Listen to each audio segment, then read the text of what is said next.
Hello everyone. आज हम discuss करेंगे कॉन्फ़िगरेशन ऑफ बीजेटी या फिर कनेक्शन ऑफ बीजेटी। तो जो बीजेटी होता है उसको हम लोग तीन तरह से कनेक्शन कर सकते हैं। फर्स्ट जो है वो है कॉमन बेस कॉन्फ़िगरेशन, सेकंड जो है वो है common emitter configuration and third जो है वो है कॉमन कलेक्टर कॉन्फ़िगरेशन। ठीक है, तो आज हम डिस्कस करेंगे कॉमन बेस कॉन्फ़िगरेशन के बारे में। तो स्टार्ट करते हैं, कॉमन बेस कॉन्फ़िगरेशन होता क्या है। कॉमन बेस कॉन्फ़िगरेशन के नाम से ही पता चल रहा है कि इसमें क्या होता है कि जो बेस जो होता है ट्रांजिस्टर का उसको कॉमन लिया जाता है इमीटर एंड कलेक्टर सर्किट में। ठीक है, इसलिए इसको हम लोग कॉमन बेस कॉन्फ़िगरेशन बोलते हैं।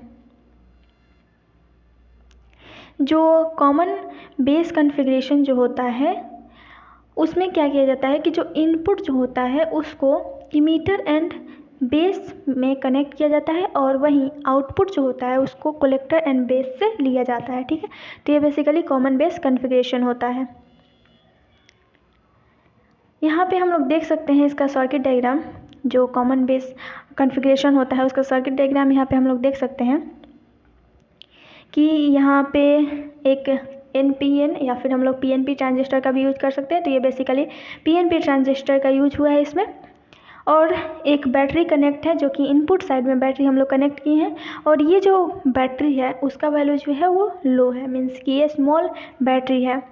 वहीं यहाँ पे हम लोग देख सकते हैं कि एक ये लार्ज बैटरी है जो कि आउटपुट में कनेक्ट है।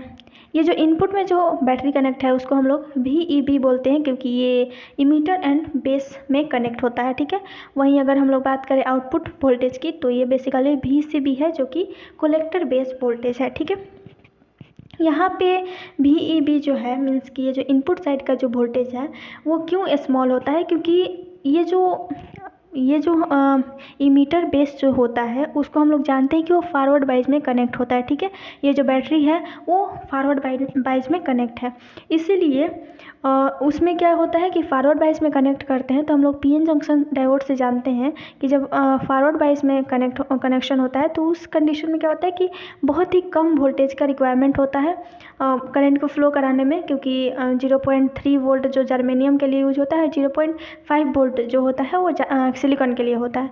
तो उतना ही वोल्टेज पे जो करंट होता है वो इजीली फ्लो होने लगता है, तो इसमें बहुत ही कम अमाउंट में ही वोल्टेज का रिक्वायरमेंट होता है। वहीं अगर हम लोग रिवर्स बायस की बात करें तो जो आउटपुट साइड होता है वो उसमें कलेक्टर बेस जो होता है वो रिवर्स बायस में कनेक्ट होता है। जो Z2 जंक्शन होता है वो रिवर्स बायस में कनेक्ट होता है, इसीलिए इसमें लार्ज वोल्टेज का रिक्वायरमेंट होता है, इसीलिए इसको हम लोग लार्ज वोल्टेज इसमें कनेक्ट किए रहते हैं। ठीक है, नेक्स्ट कुछ इसका कुछ टर्म है कॉमन बेस कॉन्फ़िगरेशन में, उसको हम लोग देखते हैं। तो फर्स्ट जो है वो है करंट एम्प्लीफिकेशन फैक्टर। तो करंट एम्प्लीफिकेशन फैक्टर क्या होता है बेसिकली कि ये जो करंट एम्प्लीफिकेशन फैक्टर होता है बेसिकली वो रेशियो होता है आउटपुट करंट का और इनपुट करंट का। ठीक है, जिसको हम लोग करंट एम्प्लीफिकेशन फैक्टर बोलते हैं। और अब ये आउटपुट करंट क्या होता है, इनपुट करंट क्या होता है उसको समझते हैं। ठीक है, यहाँ पे हम लोग देख सकते हैं इसका सर्किट डायग्राम। यहाँ पे क्या है कि ये जो फॉरवर्ड वाइज में है, ठीक है, ये जो बैटरी है जब इसमें हम लोग वोल्टेज बढ़ाते हैं, वोल्टेज देते हैं इस ट्रांजिस्टर में, तो क्या होता है कि यहाँ पे होल है, ठीक है, और ये पॉजिटिव है, तो ये क्या करता है रिपल करता है, और जो होल होता है वो पी लेयर में जो होल होता है वो N साइड के तरफ जाता है, क्योंकि N साइड में N जो रीजन होता है उसमें क्या होता है मेजोरिटी चार्ज कैरियर्स में इलेक्ट्रॉन्स होते हैं। ठीक है, तो वो क्या करता है होल जाता है इस साइड N के साइड ताकि वो कंबाइन हो सके। ठीक है, तो इसीलिए जो IE होता है जिसको हम लोग इमीटर करंट बोलते हैं उसका डायरेक्शन कुछ इस तरह से होता है, और इस इमीटर करंट को हम लोग इनपुट करंट बोलते हैं, क्योंकि फर्स्ट में इनपुट साइड में है, ये जो सर्किट है वो इनपुट सर्किट है, और इस साइड में जो करंट फ्लो हो रहा है वो कौन सा करंट फ्लो हो रहा है IE, इसलिए हम लोग इसको बोलते हैं इमीटर करंट या फिर इनपुट करंट। ठीक है, आउटपुट करंट इसमें क्या होगा कि यहाँ पे जब होल यहाँ पे जाता है, ठीक है, उसके बाद क्या होता है, ये कंबाइन करता है, लेकिन बहुत ही कम अमाउंट में कंबाइन कर पाता है, क्योंकि जो बेस जो होता है वो बहुत ही पतला होता है, तो इसलिए उसमें जो इलेक्ट्रॉन्स होगा वो भी बहुत कम ही होगा, तो इसलिए बहुत ही कम वो कंबाइन कर पाता है। और उसके बाद ये जाता है कलेक्टर में, और कुछ करंट इसमें जाता है जो कि हम लोग बेस करंट बोलते हैं, क्योंकि बेस से जाता है तो उसको हम लोग बेस करंट बोलते हैं, जिसको हम लोग IB से डिनोट करते हैं, ठीक है। उसके बाद ये जो इमीटर करंट होता है वो कलेक्टर में जाता है, देन उसके बाद ये भी तो P ही है, P लेयर ही है, तो जो होल का डायरेक्शन होगा इस तरह से होगा, तो इसलिए हम लोग ये जो IC है उसका भी डायरेक्शन क्या होगा, लोअर साइड, इस साइड में होगा, ठीक है। तो ये बेसिकली ये जो आउटपुट के साइड में जो करंट है उसको वो कौन सा है, कलेक्टर करंट, इसलिए हम लोग इसको आउटपुट करंट बोलते हैं या फिर IC बोलते हैं, ठीक है। तो ये बेसिकली हो गया आउटपुट करंट, और जो IE है, जो इमीटर करंट है, उसको हम लोग बोलते हैं इनपुट करंट। तो ये क्या हो जाएगा, जो करंट एम्प्लीफिकेशन फैक्टर जो होगा वो क्या होगा, I अल्फ़ा, इसको हम लोग अल्फ़ा से डिनोट करते हैं, तो अल्फ़ा इक्वल टू क्या हो जाएगा, IC जो कि आउटपुट करंट है, और बाई IE, ठीक है।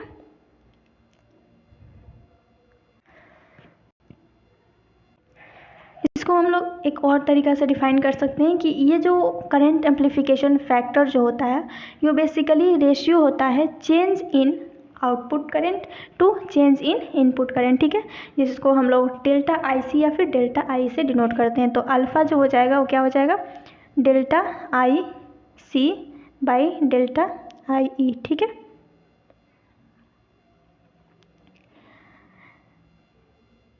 वी नो दैट जो IE होता है वो इक्वल होता है IC प्लस IB के, ठीक है, क्योंकि ये जो इमीटर करंट होता है वहीं बेस में भी जाता है, वहीं कलेक्टर में भी जाता है, तो ये जो टोटल करंट हो गया वो क्या हो गया, IE होगा, क्योंकि इमीटर करंट ही जाता है IC एंड इसमें बेस और कलेक्टर में, ठीक है।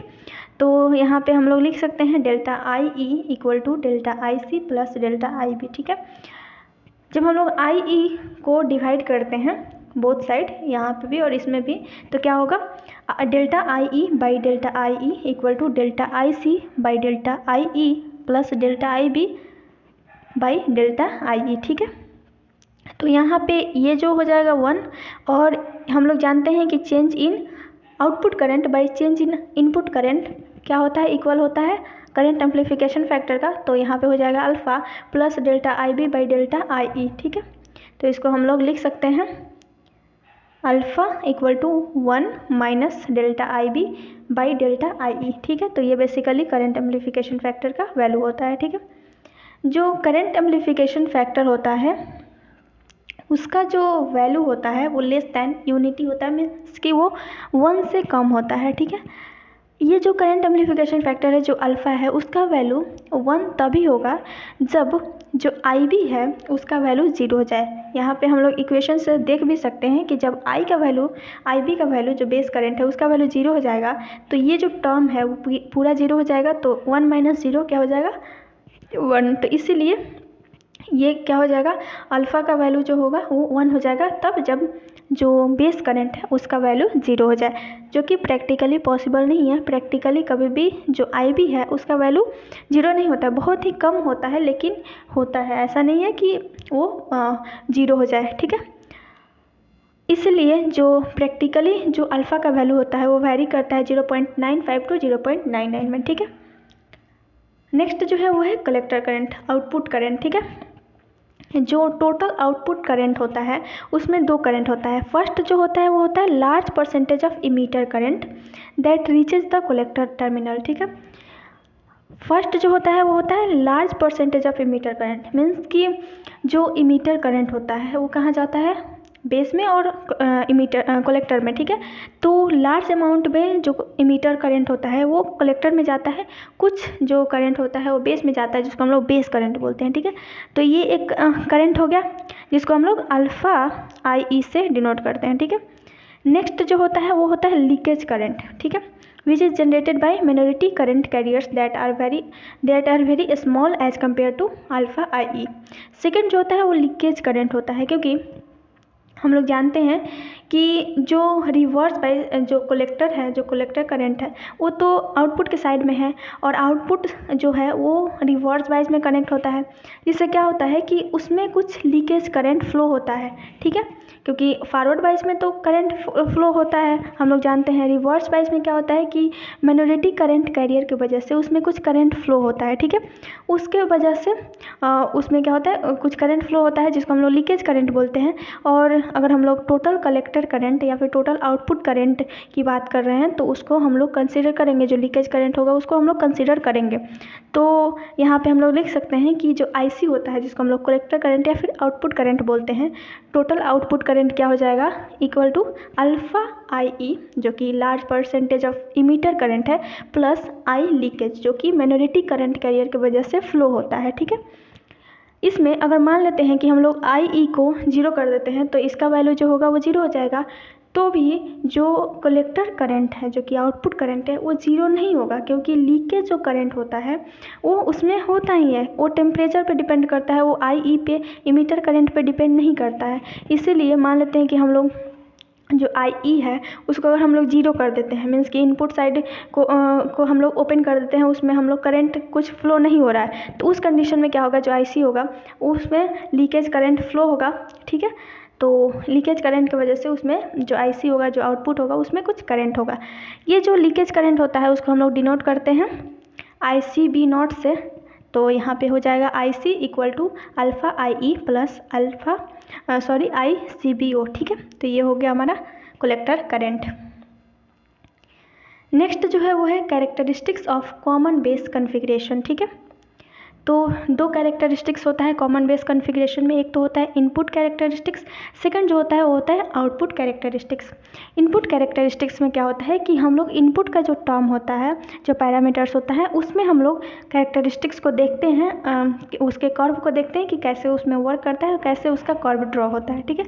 और हम लोग उस कंडीशन में क्या करते हैं कि आउटपुट का जो वोल्टेज होता है उसको हम लोग कॉन्स्टेंट रखते हैं, ठीक है। नेक्स्ट जो वैसे ही जो आउटपुट कैरेक्टरिस्टिक्स होता है उसमें क्या करते हैं कि जो आउटपुट का जो पैरामीटर्स होता है उसमें हम लोग कर्व को ड्रॉ करते हैं, उसके वोल्टेज और करंट के बीच हम लोग ड्रॉ करते हैं कर्व को, और इनपुट का जो वोल्टेज होता है उसको हम लोग कांस्टेंट रखते हैं। तो ये basically input and output characteristics होता है, ठीक है। तो स्टार्ट करते हैं हम इनपुट कैरेक्टरिस्टिक्स के। इनपुट कैरेक्टरिस्टिक्स क्या होता है कॉमन बेस कॉन्फ़िगरेशन का। The curve plotted between emitter current IE and emitter base voltage VEB at constant collector base voltage BCB is called input characteristics of common base configuration, ठीक है। इसमें क्या होता है, इनपुट कैरेक्टरिस्टिक्स में क्या होता है कि हम लोग जो इमीटर करंट होता है, मीन्स कि जो आई ई है, और जो इमीटर बेस वोल्टेज है, जो कि इनपुट में जो वोल्टेज कनेक्ट किए रहते हैं, जिसको हम लोग वी ई बी बोलते हैं, उसके बीच हम लोग कर्व को ड्रॉ करते हैं, कैरेक्टरिस्टिक्स देखते हैं कि उसका कैरेक्टरिस्टिक्स कैसा है। और वी सी बी जो है, जो कि आउटपुट में जो वोल्टेज कनेक्ट किया रहता है, जो बैटरी कनेक्ट किए रहते हैं, उसके वैल्यू को हम लोग कांस्टेंट करते हैं, और इसको हम लोग बेसिकली इनपुट कैरेक्टरिस्टिक्स बोलते हैं, ठीक है। तो इसमें क्या होता है कि इनपुट साइड जो कि फॉरवर्ड बायस में है, तो ये जो एनपीएन, जो भी पीएनपी या फिर एनपीएन ट्रांजिस्टर है, वो इनपुट कैरेक्टरिस्टिक्स उसका सेम टू सेम जो डायोड का कैरेक्टरिस्टिक्स होता है फॉरवर्ड बायस में, उसी के तरह सेम टू सेम होता है। जैसे कि हम लोग यहाँ से सर्किट डायग्राम से समझ भी सकते हैं, ठीक है। यहाँ पे क्या होता है कि ये जो आउटपुट साइड है वो तो कांस्टेंट है, इनपुट साइड के जो आई ई है, जो इमीटर करंट है, और जो वी ई बी है, उसके बीच हम लोग को कर्व को ड्रॉ करना रहता है, ठीक है। तो यहाँ पे क्या होता है कि ये तो फॉरवर्ड है, बैटरी जो है ये फॉरवर्ड कनेक्ट है, ये पी है, तो ये प्लस हो गया, तो ये क्या करेगा, रिपल करेगा, जिसकी वजह से जो इसमें का होल जो होगा वो एन के साइड जाएगा और वो कंबाइन करेगा, ठीक है। कुछ ही कंबाइन कर पाता है इलेक्ट्रॉन से, क्योंकि जो आई बी होता है, जो बी होता है, बेस जो होता है, वो बहुत ही पतला होता है, इसीलिए, ठीक है। उसके बाद जो इमीटर होता है वो कलेक्टर में जाता है और फिर करंट उसमें फ्लो होता है, ठीक है। इतना हम लोग जानते हैं। तो यहाँ पे क्या होता है कि जब हम लोग मान लेते हैं कि ये जर्मेनियम ट्रांजिस्टर है, तो उस कंडीशन में क्या होगा, 0.2 वोल्ट देंगे, 0.1 वोल्ट देंगे, तो उस कंडीशन में क्या होगा, उसमें करंट बहुत ही कम अमाउंट में फ्लो होगा। फिर जैसे हम लोग 0.3 वोल्ट देते हैं, तो जर्मेनियम डायोड अगर हम लोग यूज कर रहे हैं, तो उसमें क्या होगा, करंट फ्लो होने लगेगा और कैरेक्टरिस्टिक्स उसका ड्रॉ होगा कुछ इस तरह से। ठीक है, तो ये बेसिकली कब होगा, जब हम लोग VCB को कांस्टेंट रखते हैं, 0 वोल्ट रखते हैं, उसमें हम लोग कोई भी चेंज नहीं करते हैं, वोल्टेज को ना बढ़ाते हैं ना घटाते हैं। ठीक है, उस कंडीशन में इसका जो कैरेक्टरिस्टिक्स होगा वो कुछ इस तरह से होगा, जो कि same to same PN junction diode की तरह है। ठीक है, उसके बाद जैसे ही हम लोग अब VCB को बढ़ाते हैं, VCB को बढ़ाकर हम लोग उसका वैल्यू को कांस्टेंट कर देते हैं। मान लेते हैं कि ये जो फर्स्ट कैरेक्टरिस्टिक्स था इसका, जब VCB जो था वो 0 था। ठीक है, यहाँ पे हो जाएगा VEB, यहाँ पे हो जाएगा IE। ठीक है, जब हम लोग VCB को बढ़ाते हैं उस कंडीशन में क्या होगा कि यहाँ पे जो निगेटिव है ये तो पॉजिटिव है इधर, और ये P है, P लेयर है, तो इस कंडीशन में क्या होगा कि ये तो होल है, मीन्स ये प्लस है और ये माइनस होगा, तो यहाँ पे क्या करेगा, ये अट्रैक्ट होगा, तो जो इसका होल है वो किस साइड जाएगा, इस साइड जाएगा। ठीक है, जिसके वजह से क्या होगा कि जो इसका जो डिप्लीशन विड्थ है, ये जो विड्थ है वो इंक्रीज होगा। ये जो विड्थ जब इंक्रीज होगा तो जो बेस है, जो बेस का जो विड्थ है, क्योंकि वो तो बहुत ही पतला है पहले से ही, और भी ज़्यादा क्या हो जाएगा, पतला हो जाएगा। जब बेस का जो विड्थ है वो पतला हो जाएगा तो जो इमीटर जो करंट है उसका वो जल्दी ही इंटर कर जाएगा बेस में, उसके बाद जल्दी ही इंटर कर जाएगा कलेक्टर में, जिसके वजह से क्या होगा कि इसका जो कैरेक्टरिस्टिक्स होगा, मीन्स कि इसमें जो करंट फ्लो होगा वो जल्दी होगा, तो इसका जो कैरेक्टरिस्टिक्स होगा वो लेफ्ट साइड शिफ्ट हो जाएगा। ठीक है, कुछ इस तरह से हो जाएगा जब हम लोग VCB को बढ़ाते हैं। मान लेते हैं कि 5 या 8 वोल्ट करते हैं। ठीक है, उस कंडीशन में फिर जैसे ही हम लोग और ज़्यादा वोल्टेज को बढ़ाते हैं, मान लेते हैं 12 वोल्ट कर देते हैं, तो उस कंडीशन में क्या होगा कि और ज़्यादा विड्थ बढ़ेगा इसका, और फिर जो कैरेक्टरिस्टिक्स होगा वो और ज़्यादा लेफ़्ट साइड शिफ्ट हो जाएगा।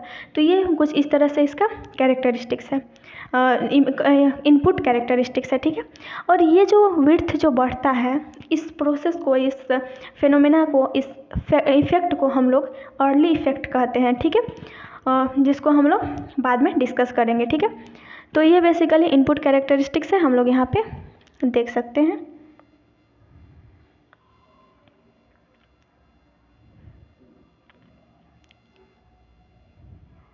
ठीक है, तो ये बेसिकली इनपुट कैरेक्टरिस्टिक्स है। यहाँ पे हम लोग देख सकते हैं कि ये IE है और VEB के बीच में हम लोग इसको क्या करते हैं, कैरेक्टरिस्टिक्स को ड्रॉ करते हैं। VCB को हम लोग 0 वोल्ट रखते हैं, उस कंडीशन में इसका कर्व कुछ इस तरह से बनता है। जैसे ही हम लोग वोल्टेज को बढ़ाते हैं तो उसका जो कर्व होता है वो लेफ्ट साइड शिफ्ट हो जाता है। वैसे ही हम लोग फिर से वोल्टेज को जब इंक्रीज करते हैं, VCB को जो रिवर्स जो वोल्टेज होता है, जो आउटपुट साइड जो वोल्टेज होता है, उसको जब हम लोग बढ़ाते हैं तो क्या होता है कि जो कर्व होता है वो और ज़्यादा शिफ्ट हो जाता है लेफ़्ट साइड में। ठीक है, वैसे ही हम लोग जितना ही वोल्टेज को बढ़ाते जाएंगे उतना ही क्या होगा, जो कर्व होगा वो लेफ़्ट साइड शिफ्ट होते जाएगा। ठीक है, तो ये बेसिकली इनपुट कैरेक्टरिस्टिक्स है। नेक्स्ट जो है वो है input resistance.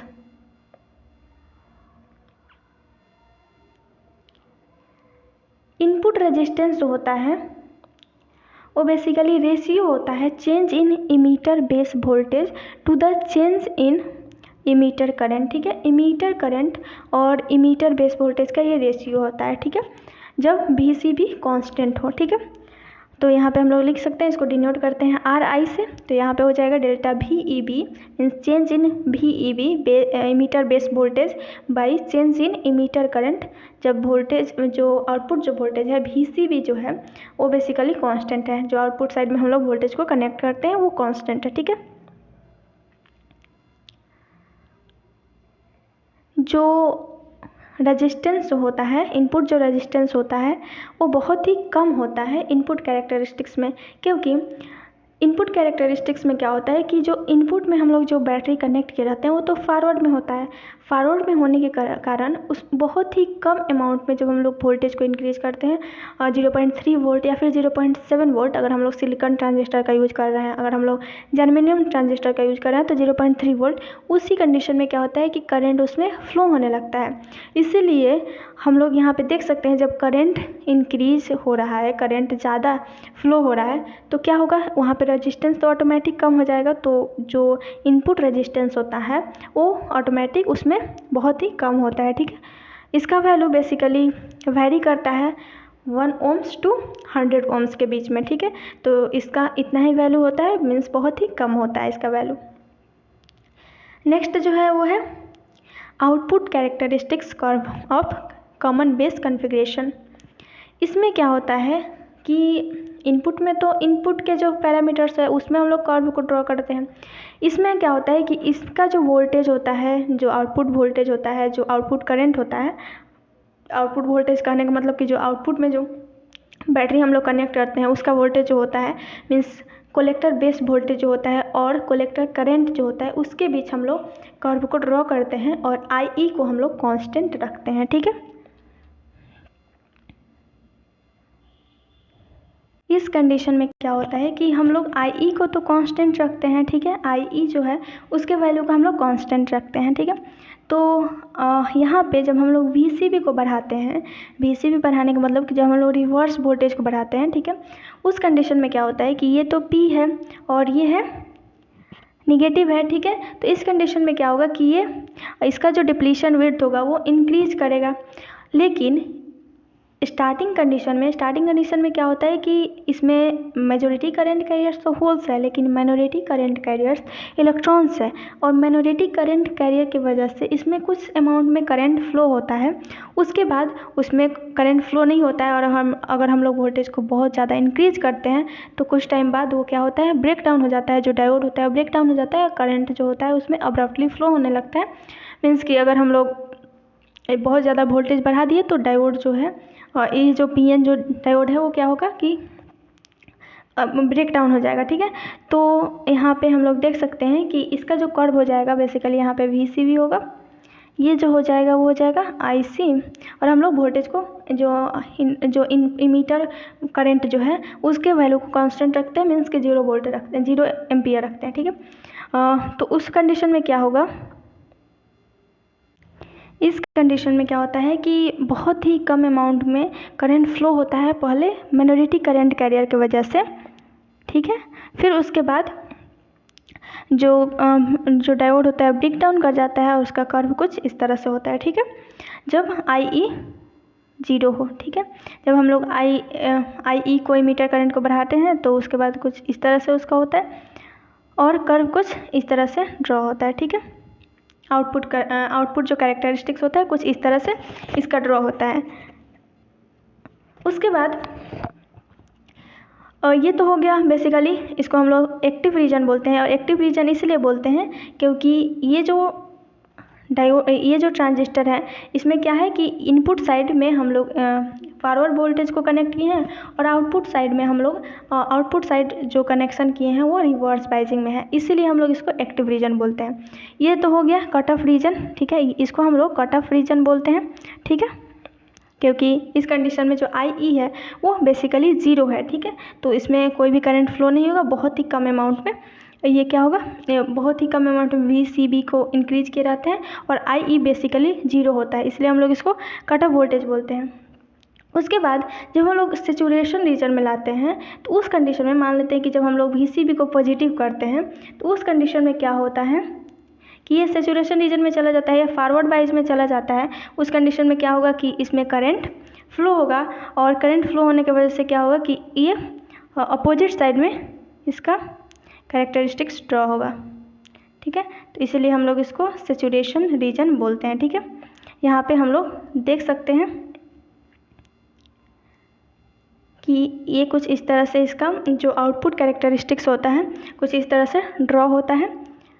Common base configuration का। ये तो हो गया एक्टिव रीजन। जब हम लोग IE को 0 रखते हैं, 0 मिली एम्पेयर रखते हैं, तो उस कंडीशन में उस रीजन को हम लोग कट ऑफ रीजन बोलते हैं। जैसे हम लोग इन IE को इंक्रीज करते हैं, इसका जो कर्व होता है वो बढ़ता है, इसको हम लोग एक्टिव रीजन बोलते हैं।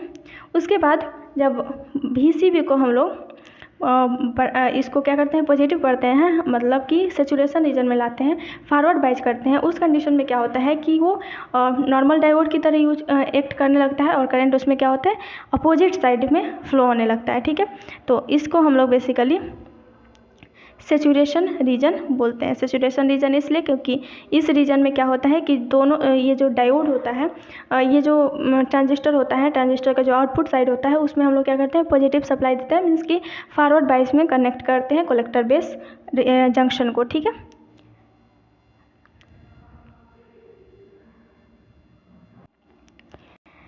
नेक्स्ट है आउटपुट रेजिस्टेंस। ठीक है, आउटपुट रेजिस्टेंस बेसिकली रेशियो होता है change in collector base voltage का और चेंज इन कलेक्टर करंट का, change in collector base voltage का और चेंज इन आउटपुट करंट या फिर कलेक्टर करंट का। ठीक है, एट कांस्टेंट IE। ठीक है, तो यहाँ पे हो जाएगा output resistance equal to change in VCB, इसको हम लोग कलेक्टर बेस वोल्टेज बोलते हैं, by change in collector current या फिर आउटपुट करंट एट कांस्टेंट।